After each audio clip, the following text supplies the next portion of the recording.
বলছেন রানী দিদি? এত বড় দুঃসাহস মেজ ভাসুর ঠাকুরের? আস্তে কথা বল, কেউ শুনে ফেললে কি হবে? চারিদিকে বাড়িতে এত দাসদাসী, কে কখন চলে আসবে?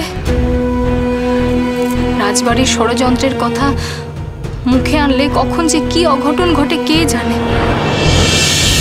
ওকে আমি নিজের বোনের মতো বিশ্বাস করি, তাই মনের সন্দেহগুলো বলছি। শুধু আমি নিশ্চিত ওই অপকর্মটা ওনারই।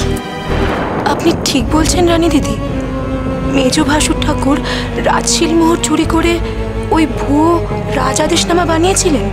কেন? সুরেনকে সিংহাসনে বসাতে? তা নয় তো আবার কি? সুরেন নাকি আগামী যুবরাজ, রাজামশাই তো ছিলেন না, তাই উনি ওই কথাটাকেই সত্যি প্রমাণ করতে চেয়েছিলেন। কিন্তু আমি যে গিরিনের বাবার মুখে শুনলাম রাজামশাই নাকি মন্ত্রীমশাইয়ের সঙ্গে সরাসরি কথা বলে সমস্ত সন্দেহ নিরসন করেছেন। কোন বাবা নিজেকে বাঁচাতে নিজের সন্তানের নামে দিব্যি খায় রে? রাজামশাইয়ের ঘরে তখন মেজ ঠাকুরপো বললেন তো, আমি যদি মিথ্যে কথা বলি আমি যেন সন্তানহীন হই।